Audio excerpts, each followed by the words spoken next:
hatuna haja ya kugawana, hatuna haja ya kushangilia maovu yanayotokea upande mmoja na upande wa pili wakashangilia.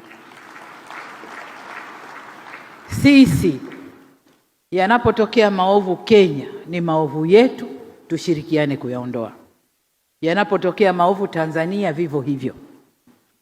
Leo tulikuwa tunazungumza na Rais Ruto asubuhi, sijui asubuhi mchana, maana amechelewa naye amekuja mchana.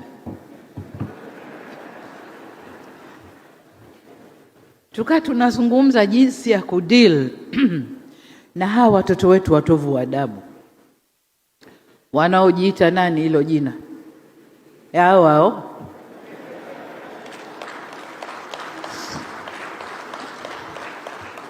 eti na wenyewe wanajifanya ni hao wa East Africa. Kwa hiyo popote wanakwenda kupigania demokrasi. Kwa hiyo wafanye fujo huku, wafanye fujo huku, wachome huku, wachome huku, wadisturb serikali zao.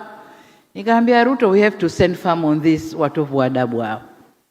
Tusichague wa Tanzania au wa Kenya.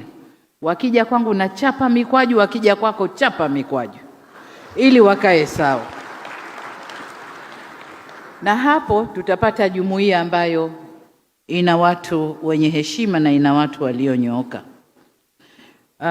Neno demokrasi lisituchafulie nchi zetu wala mila zetu wala desturi zetu.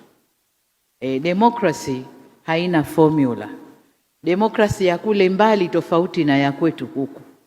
Sisi kwetu tuna mila zetu na desturi zetu zinazokwenda na hiyo demokrasi. Kwa hiyo kwa namwambia mwenzangu, hebu tusimame mguu sawa kulinda hizi nchi zetu.